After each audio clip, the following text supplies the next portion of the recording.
Welcome everyone to another episode of the podcast. Today we have one very special guest who is founder and CEO of Mac Education Private Limited. Please welcome Mr. Ritesh Naikwan with over 12 plus years of experience and helped 10,000 plus nurses and medical professionals to get settled in abroad. So for the further discussion, let's get dive into the podcast. So welcome Ritesh sir to the podcast. आज हम discuss करने वाले हैं nurses की exact situation क्या है, nurses को आगे क्या करना चाहिए। अगर कोई नर्स है जो कि बीएससी या जीएनएम कर रही है और उसको अब्रॉड में जाना है, इधर कनाडा, यूके, यूएसए, इंडिया से बाहर जाना है अपना करियर को ग्रो करने के लिए, तो उसके रिगार्डिंग हम कुछ पॉइंट्स डिस्कस करेंगे। Definitely. So the first question to discuss is that कि आप इसी फील्ड में हो बहुत सालों से, इस फील्ड में काफ़ी अप्स एंड डाउन्स भी आ रहे हैं, और अभी का मतलब सिचुएशन अभी की कैसी है नर्सिंग की, नर्सिंग का फ्यूचर कैसा है? मतलब आप इस फील्ड में हो, इसकी वजह से ये क्वेश्चन पूछ रहा हूँ। काफ़ी सारी नर्सिस को ये कंसर्न होता है कि इसका फ्यूचर क्या है। सी विनीत, बहुत ही बेहतरीन क्वेश्चन है आपका। सबसे पहला तो नर्सिंग फील्ड की बात करें तो इट्स वेरी नोबल प्रोफेशन। सबसे पहला तो राइट, नर्सिंग फील्ड में अपॉर्चुनिटी बात करें तो that is unlimited opportunities available, right.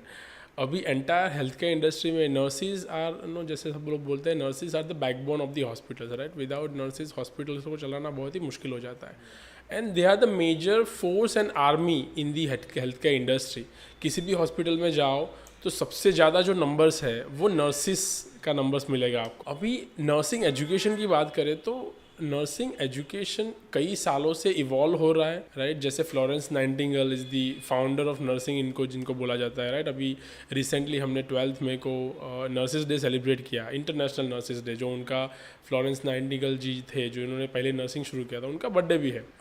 उस दिन इंटरनेशनली नर्सिस डे सेलिब्रेट किया जाता है, सारे नर्सिस को रिकॉग्नाइज किया जाता है। बट अगर हम लोग नर्सिंग एजुकेशन की बात करें तो हेल्थ केयर इंडस्ट्री बहुत ही ग्रो हो चुकी है, टेक्नोलॉजी बहुत ग्रो हो गया है।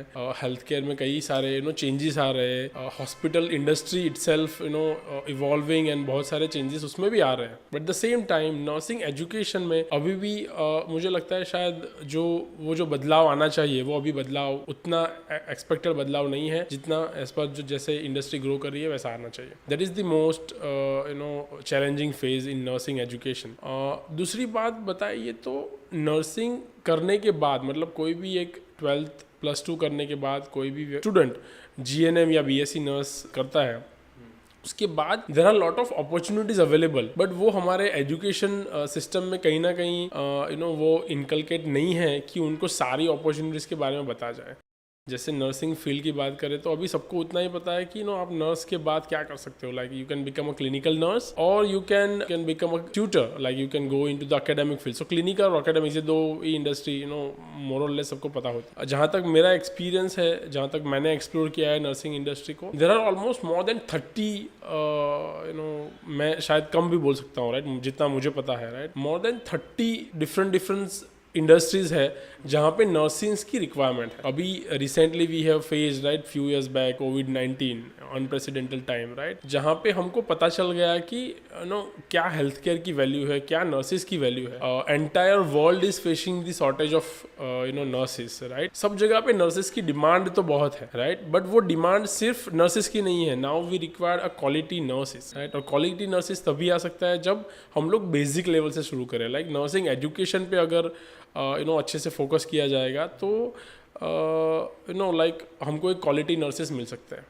तो अभी की बात करें तो of course shortage is one challenge, right. Second challenge is education system, right, कि नर्सिंग एजुकेशन में काफ़ी बदलाव लाने की ज़रूरत है, जहाँ पे हम लोग क्वालिटी नर्सिस इंट्रोड्यूस कर पाए into the health care industry, जो नर्सिस अकाउंटेबल भी हो, रिस्पॉन्सिबल भी हो, राइट, और जो क्वालिटी सर्विस डिलीवर कर पाए। थर्ड मोस्ट इंपॉर्टेंट, ये जो ग्लोबल शॉर्टेज है उसको मीट करने के लिए we need to increase lot of nursing education system, right. Education system में बहुत सारे न्यू लोग आने चाहिए जो लोग नर्सिंग एजुकेशन में उसको प्रमोट करें। सो ये 3 मेजर इंपॉर्टेंट पैरामीटर्स है जहाँ पे नर्सिंग इंडस्ट्री अभी फेस कर रही है। उसके साथ साथ एक बार नर्सिस कोई बन जाता है, राइट, पूरा अपना खुद का बेसिक एजुकेशन हो गया, उसके बाद कंटिन्यूस नर्सिंग एजुकेशन है। हालांकि अभी रिसेंटली शुरुआत हो चुकी है, CNE बहुत सारे लोग करते हैं, even nursing councils are promoting the continuous nursing education, even hospital itself are doing lot of. I have worked in couple of hospital where I have worked as a training department, training and development department, right? So वहाँ पे हम लोग काफ़ी सारे nurses को regular training देते, वो जो एक्सेप्टेंस है ट्रेनिंग एंड डेवलपमेंट का, कंटिन्यूस नर्सिंग एजुकेशन का, still there are some gaps available in that. अगर नर्सेस एक बार जॉब लगने के बाद भी वो अपने आप को अपडेट रखते हैं, if they are willing to learn, willing to get updated, so उनके लिए बहुत सारी अपॉर्चुनिटीज है। बट मुझे लगता है कहीं ना कहीं वो अभी एक लैक हो रहा है कि नर्सिस में वो इतना curiosity, we can say that उनको विलिंगनेस नहीं है, कि मोटिवेशन नहीं है कि वो इतना अपने आप को अपडेटेड रखे, और दैट्स वाई उनको वो जो क्वालिटी सर्विस डिलीवर करना चाहिए वो sometimes there is missing in that, right? So I would say कि continuous nursing education playing a major role. उनको कहीं आगे जाना है, अलग डिफरेंट जो मैंने बताया आगे अपॉर्चुनिटीज, राइट? अगर वो अपॉर्चुनिटीज उनको ग्रैब करना है तो दे हैव टू लर्न। मतलब बेसिक नर्सिंग GNM या BSc नर्सिंग एजुकेशन से उतना बदलाव नहीं आएगा, राइट? सो आई वुड से continuous nursing education is the fundamental की। एंड जैसे मैंने पहले बताया कि एजुकेशन सिस्टम से ही जो हेल्थ केयर फील्ड की जो डिमांड है, राइट, अभी प्रॉब्लम यह है कि हेल्थ केयर सर्विस डिलीवरी में कोई और काम कर रहा है और एजुकेशन देने वाला समथिंग डिफरेंट, राइट? अभी हालांकि बहुत सारे ऐसे हॉस्पिटल्स हैं जो खुद का नर्सिंग इंस्टीट्यूट अभी शुरू कर दिया है, सो उसमें वो सिनर्जी आएगा, राइट? बट व्हेन एजुकेशन कोई और दे रहा है, उनकी डिमांड कुछ डिफरेंट है, तो वो दोनों को मिलाना, वो दोनों को सिनर्जी होना वो बहुत ही ज़रूरी है, ताकि हेल्थ केयर इंडस्ट्री में जो रिक्वायरमेंट है वो सेम एजुकेशन, वो सेम ट्रेनिंग हम लोग एजुकेशन कॉलेज में, मतलब अकेडमिक्स में हम लोग दे पाए। So these are the some of the basic challenges in the nursing industry, right, from health, मतलब from industry itself and from the candidate side as well. अभी जो आपने अपॉर्चुनिटीज़ की बात की नर्सिंग की, तो can you describe some basic opportunities? Yeah, of course, right. See, जो मोटा मोटी सबको पता है, सबसे पहला तो कोई भी एक GNM या BSc नर्स, उनका एजुकेशन कंप्लीट होता है, if they get registered nurse, like उनका रजिस्ट्रेशन रिस्पेक्टिव काउंसिल से हो जाता है, so after that they can work as a clinical nurse. That is the first जो हम सबको पता है, right? Everybody, even laymen are aware about it कि नर्स को काम करना का मतलब हॉस्पिटल में nurse will be available in the hospitals, right? आप क्लिनिकल नर्स एज अ काम कर सकते हो, दैट इज फर्स्ट। सेकंड, अगर आपको एकेडमिक्स में इंटरेस्ट है तो you can work in academics, like nursing college है, GNM कॉलेज है, BSc नर्सिंग कॉलेज है, सो वहाँ पे आप एज ए ट्यूटर काम कर सकते हो। उसके बाद there are lot of opportunities in the hospital clinical itself, like अगर आप GNM या BSc नर्स किया है, अगर आप कुछ साल एक या 2 साल के एक्सपीरियंस के बाद अगर आप इन्फेक्शन कंट्रोल नर्स का एक सर्टिफिकेशन कोर्स है, अगर आप वो करते हो तो you can become infection control nurse in the hospital. Now it's a dedicated designated post which every hospital should have and must have. Now I can say that कि इन्फेक्शन कंट्रोल एक बहुत ही बड़ा एक टॉपिक है health care industry में, तो उसमें एक डेडिकेटेड इन्फेक्शन कंट्रोल नर्स की जरूरत है। वहाँ पे उनको एक रिस्पेक्टेड जॉब भी मिलता है और एक काइंड ऑफ एडमिनिस्ट्रेटिव वर्क भी करने का एक अपॉर्चुनिटी मिलता है। At the same time now quality providing a quality service, it's the requirement of the health care industry, right? Now days हमको पता है टेक्नोलॉजी आ गई है, Google is there, right? People हमारे जो पेशेंट भी है people communities more aware about the hospitals, कैसे हॉस्पिटल फंक्शन करता है, तो वो गूगल सर्च करके आते हैं, तो उनको क्वालिटी सर्विस देना वो हमारी एक रिस्पॉन्सिबिलिटी नहीं, अब मैंडेटरी हो गया है। तो quality assurance nurse is also one of the key role in the health care field. वो उसको हम लोग बोलते हैं quality nurse, right? Quality assurance nurse. वो कोई भी GNM या BSc नर्स है, अगर वो क्वालिटी एश्योरेंस में कोई सर्टिफिकेशन कोर्स कर लेता है तो they can become a quality nurse. दूसरा, अगर किसी को क्वालिटी फील्ड में आगे जाना है, so now I can say that I am proud nurse, and I have gradually grown in my career, right? I have worked as a clinical nurse as well. I have worked as an infection control nurse. Then I worked as a quality nurse, and then when I left the hospital like job, I was a head of quality assurance in one of the renowned hospital, right? So मुझे पता है वो career ladder कैसे climb कर सकते। So nurses के लिए वो भी एक opportunity कि वो quality nurse बन सकते हैं। इनफैक्ट उनको अगर आगे जाके quality में अगर quality head बनना है या फिर quality manager बनना है, तो they can even choose administration course. अभी आजकल BSc नर्सिंग के बाद बहुत सारे 2 years के health care and hospital administration के कोर्स आ गए हैं, so that you can do and you can explore that field as well. इसके साथ अभी बहुत सारे हॉस्पिटल्स में entire administration is being handled by the nurses. Nursing director की पोस्ट है, सेंटर हेड की पोस्ट है. मैंने काफी सारे hospital, I have few examples where nurses are leading the hospitals because nurses को ग्राउंड लेवल से सब कुछ पता है, राइट. उनको छोटी सी छोटी चीज कैसे करना है वो सारी चीजें पता है, उनको इप्स एंड बट्स सब कुछ पता है, right. So nurses can even handle the hospital, right. वो हॉस्पिटल रन भी कर सकते हैं, ऑपरेशंस है को हॉस्पिटल का जो है वो हैंडल कर सकते हैं. काफी सारी जगह पे हमने देखा है कि नर्सिंग एडमिनिस्ट्रेशन जो है that is of course that is being done by the nurses, but उनमें भी काफी सारे हायरार्कीज है, right. somebody can become nursing supervisor, somebody can become nursing head, somebody can become assistant nursing and deputy nursing and all that. So now corporate hospital में ये सारे hierarchies available है. So even being in nursing field you don't require always to work in with the patient. Of course working with patient is one of the greatest blessing for the nurses, and of course everybody has to few years in the clinical field, right. But of course everybody needs to learn and grow as well because we need those kind of people as well to run the hospital. So ये भी एक opportunity है. At the same time उनके लिए एक industrial nursing now industry में companies acts के हिसाब से अभी हर एक इंडस्ट्री में एक नर्सिंग स्टाफ और फर्स्ट एड क्लिनिक का होना बहुत ही जरूरी है. हर एक कंपनी जो लाइक उनके पास 50 से 100 से ज्यादा एम्प्लॉय है उनको एक मैंडेटरी फर्स्ट एड क्लिनिक होना चाहिए उनके कंपनी में, और जिसमें नर्सिंग और डॉक्टर की अवेलेबिलिटी होनी चाहिए. तो industrial nursing is also one of the good opportunity for the nurses. अभी स्पोर्ट्स नर्सिंग भी आ गया है, राइट. आपको पता है हर एक स्पोर्ट्स में जहाँ जहाँ स्पोर्ट्स है वहाँ पे doctors, health care team, nurses team की जरूरत है, राइट. सो स्पोर्ट्स नर्सिंग में भी नर्सिंग डिपार्टमेंट अपना नर्सिस जो है अपना करियर डेवलप कर सकते हैं. एविएशन इंडस्ट्री है, डिफेंस हमारी इंडस्ट्री है, राइट. डिफेंस में हमारे पास तीनों डिफेंस सिस्टम्स है. हम लोग आर्मी की बात कर ले, नेवी की बात करो, एयरफोर्स की बात करो. सो सारे इंडस्ट्री में नर्सिस की रिक्वायरमेंट है. जहाँ जहाँ आई वुड से जहाँ जहाँ नॉर्मल ह्यूमन बीइंग रहते हैं सब जगह पे नर्सिस की requirement, because people are bound to get sick, तो उनको हॉस्पिटल की ज़रूरत पड़ेगी. हॉस्पिटल हो गए तो नर्सिस स्टाफ की ज़रूरत पड़ेगी. और डिफेंस में भी जा सकते हैं, राइट. अभी सेंट्रल लेवल पे रिक्रूटमेंट होता है, राइट. जॉब अवेलेबल है. अगर आपको सेंट्रल गवर्नमेंट में जॉब करना है, गवर्नमेंट गुजरात गवर्नमेंट में जॉब करना है, स्टेट गवर्नमेंट में जॉब करना है. So every state government and central government have a different examination model, right. उसको हम लोग कम्पिटिटिव एग्जाम बोलते हैं. सो उसमें नर्सिस अपना कम्पिटिटिव एग्जामिनेशन में भी एग्जाम दे के गवर्नमेंट जॉब कर सकते हैं, लाइक लोकल बोर्ड, नगर पालिका जो हम लोग बोलते हैं मगर नगर पालिका और महानगर पालिका, राइट. उसकी एग्ज़ाम होती है, राइट. उनके जो हॉस्पिटल्स होते हैं, सिविल हॉस्पिटल्स के एग्जामिनेशन होते हैं जिसमें वो लोग अपना करियर एक्सप्लोर कर सकते हैं. एम्स हो गया, राइट. ऐसे जो सेंट्रल लेवल के हॉस्पिटल है, रेलवे रिक्रूटमेंट बोर्ड है, रेलवे के भी काफ़ी सारे हॉस्पिटल्स अभी आ गए हैं. इनफैक्ट नेवी और उनके भी डिफेंस के कुछ हॉस्पिटल्स होते हैं, राइट. उसमें भी हम लोग नर्सिस अपना एक्सप्लोर करके वहाँ पे जॉब ले सकते हैं, right. So this are the few industries, right. उसके साथ साथ अगर एकेडमिक्स में बात करें, एकेडमिक्स में वो लोग सिर्फ ट्यूटर नहीं, ट्यूटर के बाद अगर उनको प्रिंसिपल बनना है तो आगे एमएससी करके वो लोग प्रिंसिपल की पोस्ट भी हैंडल कर सकते हैं, राइट. नर्सिंग स्कूल हैंडल कर सकते हैं.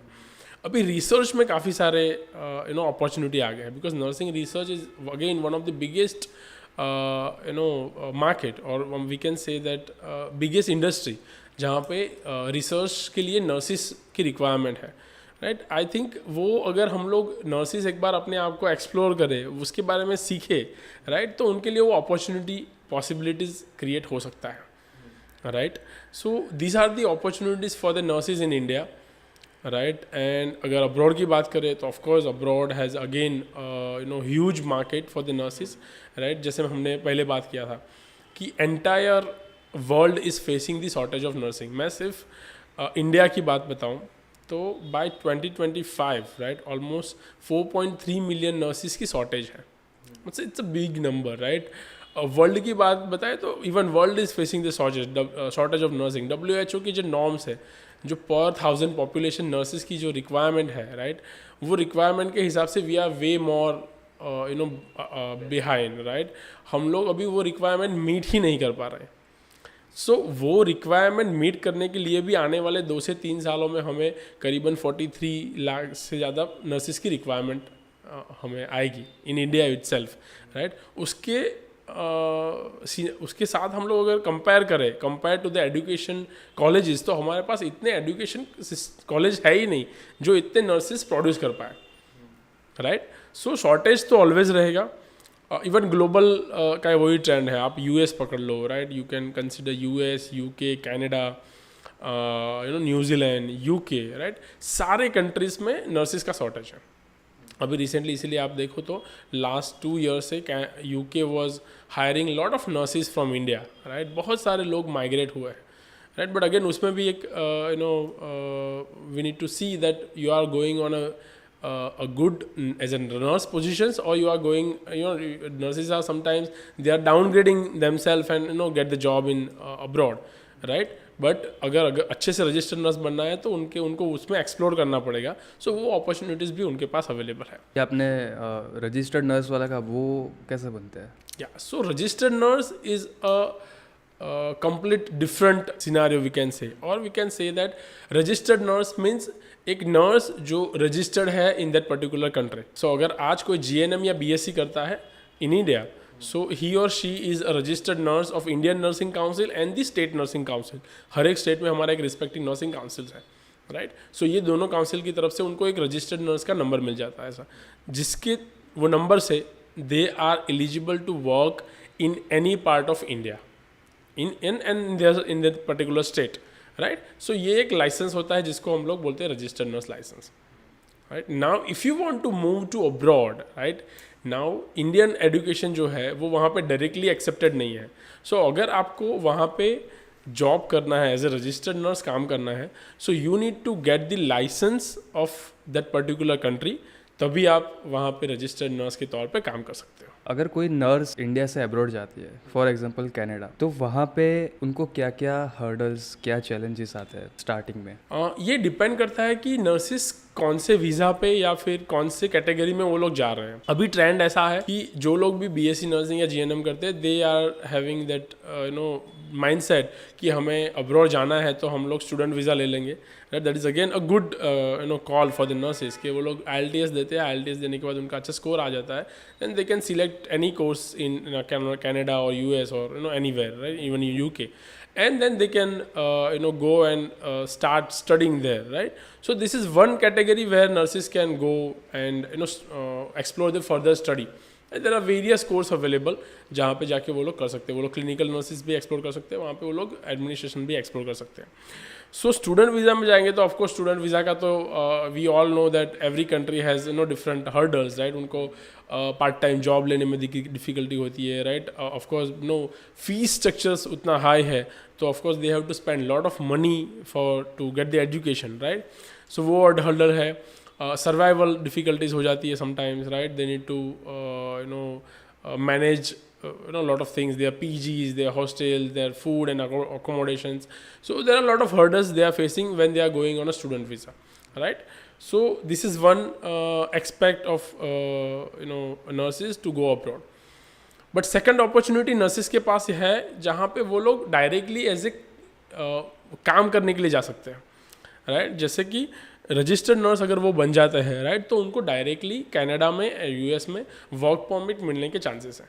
And followed by they can eventually gate and settle there, get the PR from US, Canada or UK, and then they get settled there, right.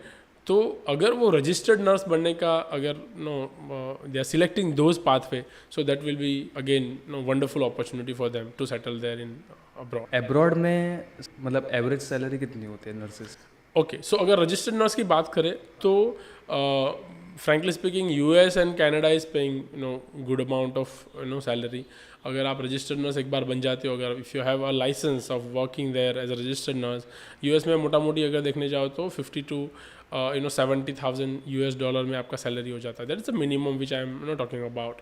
Canada में जाओ तो you can easily gate 5,000 CAD per month, right. So registered nurse के लिए इतना है. अगर आप UK में चले जाओ तो 20 pounds पर आवर सैलरी, तो दैट मीन्स रफली around 3,000 to 4,000 pound per month आप ईजिली कमा सकते हो if you are going as a registered nurse. So registered nurse की काफ़ी वैल्यू है अब्रॉड में. नर्सिस के लिए बहुत सारे प्रिविलेजेस भी है वहाँ पे, उनको बहुत ही रिस्पेक्ट भी है, right. But for that you need become a registered nurse in abroad. So ये रजिस्टर्ड नर्स बनने के लिए एग्जैक्टली प्रोसेस क्या है? This is wonderful question which you ask, right. अगर किसी को रजिस्टर्ड नर्स बनना है तो डायरेक्टली तो हमें लाइसेंस नहीं मिल जाएगा, right. You have to get the licence there, और वो लाइसेंस लेने के लिए हमें एग्जामिनेशन क्लियर करना पड़ता है, राइट. सो अगर हम लोग यूएस की बात करें, अगर सब काफ़ी सारे लोगों ने सुना होगा NCLEX, right.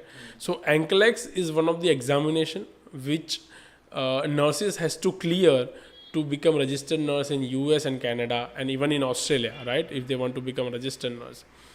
If we talk about UK may they have to clear OET, that is occupational English test, right. Now see, I would say each and every country has their different process to get the registered nurse or to provide the license to the nurses, right. अगर हम लोग सिर्फ UK की बात करें तो UK has set 3 different examination. That is, first is OET, which I talked about, which I have already mentioned, right. Second is CBT, that is computer based test, that is based on the nursing education, and last is OSCE, that is based on the clinical expertise, right. So anyone who wants to become registered nurse in UK, they have to first clear their OET examination. Once they clear their OET examination, they can apply for license. Then they have to clear the CBT exam, and then they can apply for a job in UK, and then probably they will be interviewed by the employer, and then they will be hired in the UK. And once they go there, they have to clear one more examination, that is OSCE. But for that, the organization itself will give or provide them training and education so that they can clear the examination. So this is about UK. If we talk about US and Canada, right. US, Canada and Australia, they have to clear their NCLEX examination. Now NCLEX is National Council Licensure Examination, right. This is the examination which judge and assist the nurses on their critical thinking, on their clinical judgment, and on their nursing priority. These are the 3 major important parameters which they look for the nurses to give them that they have cleared the NCLEX examination. Now NCLEX is basically an exam that is a computer adaptive test, right, in which computer itself will assess the nurses on these 3 parameters which I have already mentioned, right. Nurses should be able to judge the clinical parameters of the patient, right. They should be able to identify the nursing and clinical priority of the patients, and according to they should able to take the decisions when they are with the patients. So these are the parameters which are being assessed by the computer for the nurses who is giving the NCLEX examination, right. If you are thorough, if you are clear that examination, they can become a registered nurse in US, Canada or Australia. Now let's talk about this computer adaptive test. The computer adaptive test, that minimum 5 to 6 hours examination, right, where they have to appear for the minimum 85 questions to 150 questions, and during that 150 questions, computer will throw a lot of questions. It will be completely MCQ type questions, right, like select all which is applicable, like questions like fill in the blanks, drop and drugs. There won't be any descriptive questions, but it will be like all MCQ type questions where they have short test questions, yeah, of course, where they have to select and choose their right answer, right, among all the options. So this is a computer adaptive test. Now once they clear this examination, they can get the license in that particular country and they can become the registered nurse. So आप भी एक institute run करते हो Mac education करके, so आप nurses को कौन सा लेवल पे हेल्प कर सकते हो, मतलब किस वे में आप हेल्प कर सकते हो नर्सिस को? राइट. सो बेसिकली हमने जब शुरुआत की थी Mac education, so it was like providing nursing and paramedical education to at the basic level, right. We have started कि चलो नर्सिस को एक अच्छा सा ट्रेनिंग मिल जाए, उनका कोचिंग मिल जाए, पैरामेडिकल शॉर्ट टर्म कोर्सेज करके वो कुछ ना कुछ कर पाए, right. But eventually we have realized, because I have closely worked with nursing, right, I have interacted with thousands of nursing, जहाँ पे पता चला कि nurses को ये सारी चीज़ों में hurdles आती है कि ये सब चीज़ें करना कैसे है. Like if somebody wants to become registered nurse, but उनको पता नहीं है कि कैसे मैं registered nurse बन पाऊँ, right. If they want to explore all this different scope of nursing, but they are not aware about these scopes, right. So I have found out that gap कि इनको गाइड करने के लिए कुछ ना कुछ रिक्वायरमेंट होगा, right? Somebody has to guide them. So I thought let's figure it out, उनको कैसे गाइड कर सकते हैं. इसलिए हमने Mac education online edtech platform की शुरुआत की, जहाँ पे हम लोग नर्सिस को वो लोग कैसे डिफरेंट हेल्थ केयर कोर्सेज करके अपने आप को अपडेट कर पाए, अपने आप को अपस्किल कर पाए, and they can get those jobs which are available in the market, right, in the health care industry, apart from only academics and the clinical, right. So इसलिए हम लोग काफ़ी शॉर्ट टर्म कोर्सेज देते हैं, certificate courses देते हैं, जैसे infection control nurse, right. वो एक बहुत ही इंपॉर्टेंट कोर्स है जहाँ पे हम लोग नर्सिस को how they can become an infection control nurse, how they can monitor active and passive infections, hospital acquired infection into the industry and into the hospital, वो हमको सिखाते हैं उनको, and they can become infection control nurse. वैसे हम लोगों ने course launch किया है क्वालिटी नर्स के लिए, वैसे सेफ्टी ऑफिसर के लिए हमने कोर्स लॉन्च किया है। अगर किसी को सेफ्टी ऑफिसर बनना है, राइट, तो उसके लिए भी हमने अलग अलग कोर्सेज लॉन्च किए हैं। तो काफ़ी सारे हम लोग सपोर्ट करते हैं नर्सेज को। बट सबसे इंपॉर्टेंट जो पैरामीटर है, सबसे इंपॉर्टेंट जो फील्ड है, दैट इज़ सबको अब्रॉड जाना है। और हम लोग तो we are sitting in Gujarat, right, वहाँ पे every nurses has an aspiration कि उनको अब्रॉड में जाना है, बाहर सेटल होना है। अगर आप रिसर्च की बात करें, अगर आप गूगल में भी सर्च करोगे तो ऑलमोस्ट 100 में से 90 नर्सेज ऐसे हैं उनको आज और कल एक बार थॉट आ गया है कि मुझे अब्रॉड में सेटल होना है।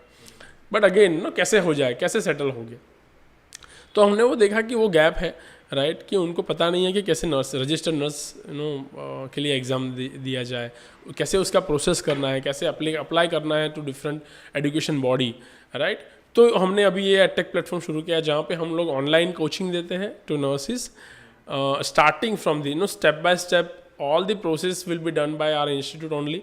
जहाँ से उनको कौन सी कंट्री सिलेक्ट करना है वहाँ से शुरू करके कौन से प्रोविंस के लिए उनको अप्लाई करना है, उनका एंटायर एप्लीकेशन प्रोसेस कैसा रहेगा, वो कैसे क्रेडेंशियल इवैल्यूएशन करवा सकते हैं, कैसे उनका नर्स रेगुलेटरी बॉडी को इन्फॉर्म करके एप्लीकेशन कर सकते हैं, कैसे वो एग्ज़ाम बुक कर सकते हैं, कैसे उनको ऑथोराइजेशन ले सकते हैं, कैसे एग्ज़ाम का डेट बुक करना है, वो सारी चीज़ें हम लोग उनको गाइड करते हैं, सपोर्ट करते हैं। At the same time we provide them a complete guideline and coaching to clear the nursing NCLEX examination, right, starting from providing them a right material, selecting a right platform to practice, provide them live sessions, recorded sessions, right, provide them complete clarity and coaching about the NCLEX। उनको हम लोग tricks and strategy देते हैं, किस strategy से वो लोग exam clear कर पाते हैं, right। So it's a almost 6 to 8 month program where they have to give their time to us, and we will make them prepared for NCLEX examination, and then they can clear the examination, right। So this is I would say this is quite lengthy process, but at the same time it's very ambitious process as well, right, very rewarding process, right। registered nurse बनने के बाद somebody will feel, जो registered nurse है, they will feel like they have done something really great, right। so बहुत myths है NCLEX के बारे में कि बहुत tough examination होता है, nobody can clear it, और बहुत मेहनत करने की ज़रूरत है। I won't say कि बहुत ही easy है, but I would suggest, or I would say कि इतना भी tough नहीं है कि nobody can clear it, like we have lot of examination, we have lot of examples, right, where nurses has cleared their NCLEX in first attempt। so इतना tough भी नहीं है, but of course इतना easy भी नहीं है कि anybody can just get enroll it and clear it, right। so उसके लिए effort लगाने की ज़रूरत है, right। so we help nurses to eliminate all this myth, and कैसे वो अपने आप को सिंक्रोनाइज करके, ऑफकोर्स उनका जॉब भी चालू होगा, राइट, तो कैसे वो सिंक्रोनाइज करके अपने पास अपने आप वो NCLEX के लिए मोटिवेट हो जाए और कैसे वो एग्ज़ाम क्लियर कर पाए। तो ये सारी चीज़ें हम लोग उनको हेल्प करते हैं। Now what's the exact process of becoming RN in your institute? Okay, so जैसे मैंने आगे बताया, राइट, NCLEX एग्जाम देना है तो अगर कोई भी हमारे इंस्टीट्यूट में एनरोल करता है, बहुत सिंपल है, आजकल गूगल है, they can search in Google, right, we have our helpline number है, उस पर कॉल कर सकते हैं, हमारा वेबसाइट एडटेक प्लेटफॉर्म है, वहाँ पे भी वो रजिस्टर कर सकते हैं। So once they enrol it, right, हमारे वहाँ पे एनरोल होने के बाद उनको एक फैकल्टी अलॉट किया जाएगा, उसके साथ एक कोर्स कोऑर्डिनेटर अलॉट किया जाएगा उनको कहीं पे भी जाने की ज़रूरत नहीं है, even they don't have to rush to our institute as well, right, उनको उनके घर पर ही हम लोग सारा मटेरियल प्रोवाइड कर देंगे, उनको बुक्स उनके घर पे ही मिल जाएगा। At the same time we will provide them online software where they can practise their sessions, right, उनको ई बुक भी हम लोग प्रोवाइड कर देंगे, राइट। सो ये सारी चीज़ें सबसे पहला इनिशियल फेज़ में है। उनका लाइव सेशंस रहेगा every week, almost 5 to 6 days a week उनका लाइव सेशंस रहेगा, राइट, जहाँ पे हम लोग उनको लाइव कोचिंग प्रोवाइड करेंगे on the syllabus of the NCLEX examination. right? At the same time, right, we will provide them a recorded session as well, right? It's very important because sometimes nurses are, at their job, right? They are doing some of the work and they don't have time. If they, miss these sessions, so it won't be missed, right? We will provide them a recorded sessions. At the same time, our faculty, our module is such like that, then our one of the faculty will be available 24/7, right? So if any nurses, because we are providing education across globe, right? We have candidates from US, Canada, even Germany, Israel, right? A lot of countries, our candidates are studying from their country, getting coaching online, right? So we have 24, that is what the USP we have. We have round the clock faculty who is available on WhatsApp community or on our platform, where anytime they have any query, they can shoot up the message and they can get the answer from our faculty, right? So this is one of the things where they can get the support. The syllabus would almost last for 5 to 6 months, right? We will provide them entire guidance of entire syllabus of examination. After that, once they get the authorization, we will provide them a complete clarity, tricks and strategy to practice on the platform, how they can do a lot of questions. We have almost 1 lakh plus questions bank available. Through that, they can practice a lot, and they can clear the NCLEX examination. अब इन सब में total costing कितनी आती है? या costing की बात करें तो फिलहाल रफली around 2 lakh rupees, right?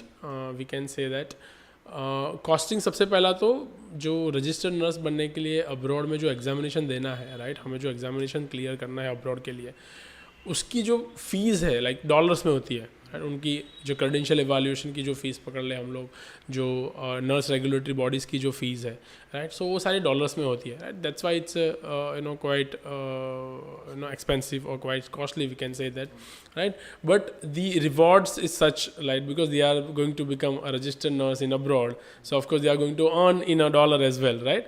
So that's why it's like bit costly, but yeah, nurses are definitely get a good knowledge, and if they clear that, they have a good rewarding lifestyle in abroad.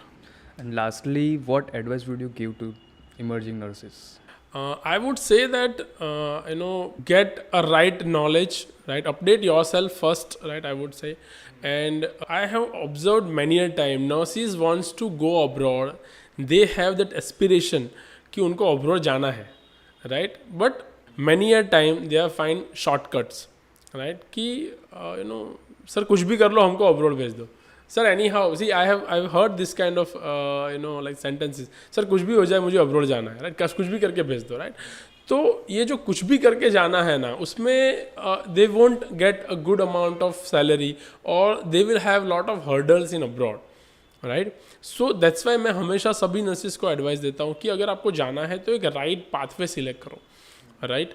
हमारे पास अभी you also are aware about कि अभी overseas industry में overseas industry itself not very I would say, I don't want to use this word, but still हम सबको पता है कि overseas industry बहुत exploit market है, right? तो उसमें बहुत सारे false promises भी हो जाते हैं, right? कभी कभी overseas industry में client acquisition करने की wish में वो सब लोग false promises कर देते हैं, right? उनको इतना सपना दिखा देते कि वो लोग कल फ्लाई कर जाएंगे, बट वो सब प्रैक्टिकली वो सब पॉसिबल नहीं होता है, राइट? और अगर वो हो भी गया, सो वहाँ पे जाके they won't get good amount of respect और good amount of earnings, right? But I would say अगर आपको अब्रॉड जाना है तो choose your own career pathway, right? जो पाथवे आपके लिए नर्सिस में पॉसिबिलिटीज़ है, that is a registered nurse, right? तो मैं रिकमेंड करूँगा अगर कोई भी नर्सिस जिसको अब्रॉड जाना है, उनको एज ए रजिस्टर्ड नर्स बन के ही जाना चाहिए, राइट? तो उनकी लाइफस्टाइल है, हमारे काफ़ी सारे स्टूडेंट्स अभी कैंडिडेट जो है, they are settled in US, Canada और Australia, even in UK, right? They are living very wonderful life, they are having very good amount, they are getting paid well, they are respected well, right? तो काफ़ी opportunities हैं उनके लिए, right? अगर वो registered nurse बन के जाते हैं तो I would advise all the nurses कि अगर आपको एस्पिरेशन है, अगर आपको ग्लोबल नर्स बनना है, राइट, तो then crack your NCLEX, right? Don't find any shortcut, and we are there to help you कि आपको ये पाथवे कैसे क्लियर करना है, राइट? कैसे ये journey, we are there to support you in their entire journey, right? और हम लोग उनको गाइड करेंगे, सपोर्ट करेंगे कि कैसे वो लोग रजिस्टर्ड नर्स बन सकते हैं। कोई अगर रजिस्टर्ड नर्स बन गए, एंक्लेक्स क्लियर कर दी, फिर एब्रॉड जाके क्या आप वहाँ पे आपकी तरफ से कोई हेल्प कर सकते हो? Yes, of course, very good, right? See, there are two different segment of the abroad overseas education or overseas nurses, right? वहाँ पे काम करने के लिए आपको you have to become a registered nurse, right? So that is what we provide, right? अगर एंक्लेस clear किया, वो रजिस्टर्ड नर्स बन गए, वहाँ पे काम करने के लिए उनको एलिजिबिलिटी मिल गया.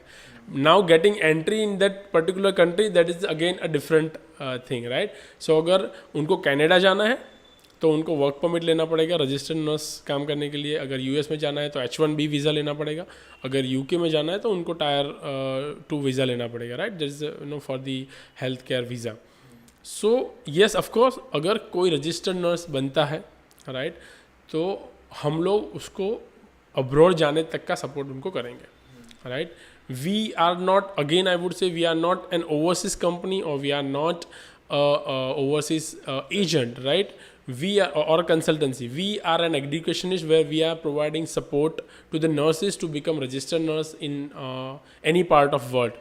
But at the same time, our moral and ethical responsibility that we provide them right solutions where after becoming registered nurse, they can get a good job in respective country. So recently, that's why since 2 years we have started providing that support to nurses कि ताकि वो UK में nurse registered nurse बनने के बाद OET clear करने के बाद सेटल हो पाए. यूएस में अगर एंक्लेस क्लियर करते हैं तो हम लोग उनको H1B में सपोर्ट देते हैं एंड कनाडा में उनको वर्क परमिट के लिए सपोर्ट करते हैं. तो what we have done is we have collaborated with lot of employers in this 3 countries like UK, US and Canada. And जैसे ही हमारे वहाँ से कोई क्लियर करता है या फिर कोई भी रजिस्टर्ड नर्स है, उनको हम लोग वहाँ पे रिप्रेजेंट करते हैं कि दिस आर आवर कैंडिडेट, ये इन लोगों ने एंक्लेक्स क्लियर किया हुआ है या फिर एग्जामिनेशन रजिस्टर्ड नर्स बन गए हैं वो लोग, and we will arrange them for the interview and उसके बाद हम लोग उनको सपोर्ट करते हैं ताकि वो लोग वहाँ पे सेटल हो जाए. So of course we do have entire support to take the entry into the different countries. So thank you so much, Ritesh sir, for sharing this valuable information and coming for this podcast. Thank you. And any advice, any tips? Thank you so much for inviting me, and it's wonderful talking to you. And I think through this podcast, you have taken a very good initiative and calling me and then having this podcast. Or nurses will get a good advice or good, at least this podcast will give some basic knowledge or valuable information about this abroad education and about the nursing field. So thank you so much for that.